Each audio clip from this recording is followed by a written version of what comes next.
کہ جس طرح ہمارا یہ جسم ہے، یہ فزیکل باڈی ہے، یہ سٹرکچر اور ڈھانچہ ہے، اسی طرح اندر روح بھی ہے۔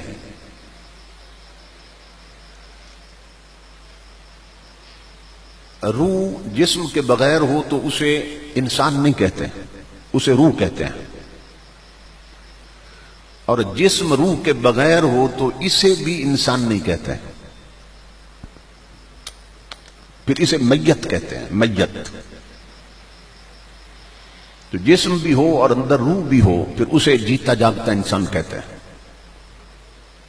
تو انسان دو چیزوں سے عبارت ہے، ایک جسم سے اور ایک روح سے۔ جسم جن چیزوں سے بنا، آگ، پانی، ہوا اور مٹی، وہ اللہ نے سب نیچے سے لیے ہیں، اور روح اللہ رب العزت نے اوپر سے بھیجی ہے۔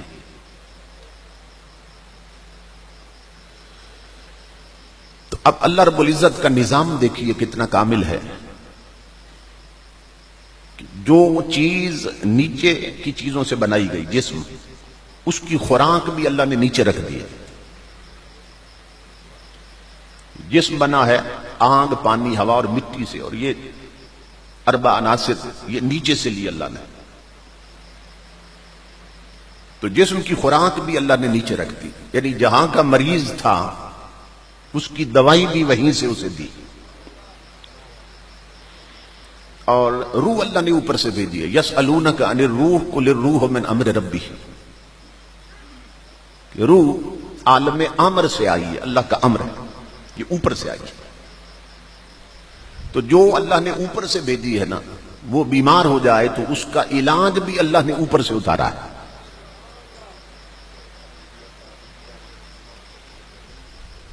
ہم اپنے جسم کی تو حفاظت کرتے ہیں، یہ کمزور ہو جائے تو پھر اسے پالتے ہیں، اچھی سے اچھی خوراک دیتے ہیں، بیمار ہو جائے تو بہتر سے بہتر ڈاکٹر کے پاس چلے جاتے ہیں، جسم بیمار ہو جائے۔ لیکن بہت سے لوگ ہیں جن کی روحیں بیمار ہیں،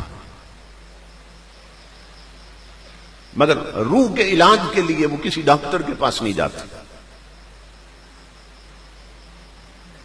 جسم بیمار ہوتا ہے تو روحیں بھی بیمار ہوتی ہیں۔ اس دور کا المیہ یہ ہے، چونکہ میٹیریلسٹک ورلڈ، ہم مادیت گزیدہ ہو گئے، ہمیں مادے نے ڈس لیا ہے، میٹیریلزم۔ تو روحانی دنیا سے ہمارا تعلق نہیں رہا،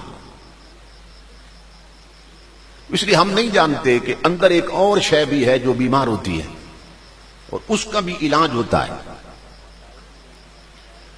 تو امام الانبیاء کے غلاموں، جسم بیمار ہو جائیں تو ہم کلینک پہ جاتے ہیں اس کے علاج کے لیے، اور روح بیمار ہو جائے تو ہم شیخ کامل کے پاس جاتے ہیں، کہ جس طرح جسم کے ڈاکٹر ہیں اسی طرح روحوں کے بھی ڈاکٹر ہیں۔ روح بھی بیمار ہوتی ہے۔ نبی اکرم صلی اللہ تعالی علیہ وآلہ وسلم سے ایک بار ملک الموت نے پوچھا، یا رسول اللہ صلی اللہ علیہ وسلم، اللہ رب العزت نے میری ڈیوٹی لگائی ہے کہ میں جسم سے روح نکالتا ہوں اور جسم کو میں مار دیتا ہوں، تو یا رسول اللہ مجھے یہ بتائیے کہ بہت سے لوگوں کے جب میں جسم مارنے جاتا ہوں روح نکال کے، تو ان کی روحیں پہلے مر چکی ہوتی ہیں، ان کی روحیں پہلے مر چکی ہوتی ہیں، تو یا رسول اللہ جسم تو میں مارتا ہوں، روحیں کون مارتا ہے؟ علم دیکھو میرے سرکار کا کہ ملک الموت بھی حضور کا سوال ہی بنا ہوا ہے، یا رسول اللہ جسم میں مارتا ہوں، یہ روحیں کون مارتا ہے؟ کچھ لوگ جن کے جسم مارنے جاتا ہوں تو ان کی روحیں پہلے مر چکی ہوتی ہیں۔ امام الانبیاء نے فرمایا کچھ بدبخت ایسے ہیں جو اپنی روحیں خود مار دیتے ہیں۔ اور حضور نے ایک سبب بتایا کہ روح کیسے مرتی ہے، فرمایا اعجاب المرء بنفسہ، جو گھمنڈی لوگ ہیں، جو متکبر لوگ ہیں، جو سرکش لوگ ہیں، جو اپنے اپنے جیسا کسی کو نہیں سمجھتے، جو سب کو پست سمجھتے ہیں، اپنے آپ کو اونچا سمجھتے ہیں، سب کو نیچے سمجھتے ہیں، اپنے آپ کو برتر سمجھتے ہیں۔ امام الانبیاء نے فرمایا یہ متکبر لوگ، یہ جبر کرنے والے، یہ تکبر کرنے والے بد نصیب، یہ اپنی روحیں خود مار دیتے ہیں۔ جو متکبر ہے اس کی روح مر جاتی ہے۔ اور امام الانبیاء نے دوسرا سبب بتایا، فرمایا جس کے دروازے پر کوئی غریب جائے، منگتا جائے، وہ اسے دے سکتا ہو، مانگنے والا مستحق ہو، عطا کرنے والا دے سکتا ہو، اور دروازے پہ آئے ہوئے منگتے کو خالی لوٹا دے، امام الانبیاء فرماتے ہیں وہ اپنی روح کو خود مار دیتا ہے۔ جس کے غریب رشتہ دار، غریب بھائی،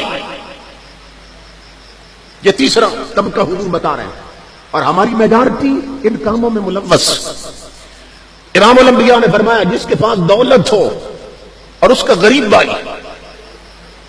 جس کے پاس پیسہ ہو اور اس کا غریب چچا، اس کی جوان بیٹی، اس کے بالوں میں چاندی آ جائے، رخصتی کا سامان نہ بنے، اور وہ شخص اللے تللے میں اڑاتا رہے اپنی دولت کو، اور غریب بھائی کی مدد نہ کرے، غریب رشتہ دار کی مدد نہ کرے، کر سکتا تھا مگر توجہ نہیں دی، امام الانبیاء فرماتے ہیں وہ بدبخت اپنی روح کو خود مار دیتا ہے۔ ہم میں سے کتنے لوگ ہیں پوچھو تو 15 عمریں کر رکھے ہیں، 20 عمریں کر رکھے ہیں، مگر پڑوس میں غریب بھائی تڑپ رہا ہے، وہ بیمار ہے، دوائی کے لیے پیسے نہیں ہیں، اس کی مدد نہیں کر رہا، 20ویں عمرے پہ جا رہا ہے، 25ویں عمرے پہ جا رہا ہے، پڑوس میں غریب کی بیٹی بوڑھی ہو گئی، رخصتی کا سامان نہ بن سکا، اور وہ 25ویں حج پہ جا رہا ہے۔ امام الانبیاء فرماتے ایسے لوگ آتے ہیں مدینے میں مگر صرف جالیوں تک رہتے ہیں، 100 حج بھی کر لیں، 1000 عمرے کر لیں، ان کی حالت یہ ہو جاتی ہے کہ بڑے بد نصیب تھے ہم جو قرار تک نہ پہنچے، کہ در یار تک تو پہنچے، دل یار تک نہ پہنچے۔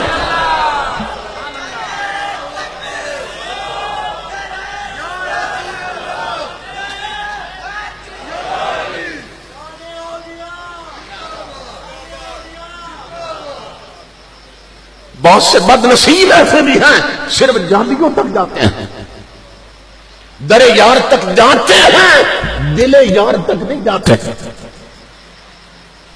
اور آپ خبروں میں بھی سنتے ہیں کہ اس ملک کا حکمران گیا، وزیر اعظم گیا، کہتے ہیں جی اس کے لیے دروازہ کھلا ہے، جالیوں کے اندر چلا گیا۔ میں کہتا ہوں ابھی تو صرف جالیوں کے اندر گیا، اس پردے کے بھی اندر چلا جائے جو حضور کی قبر کے پہلے تانا ہوا، اللہ کی عزت کی قسم امام الانبیاء کے غلاموں، وہ صرف در تک پہنچا ہے، مصطفیٰ کے دل تک نہیں پہنچا۔ اور یار کے ناموس کے لیے سولی پہ چڑھنے والا مدینے نہیں پہنچا مگر مصطفیٰ کے دل تک پہنچا ہے۔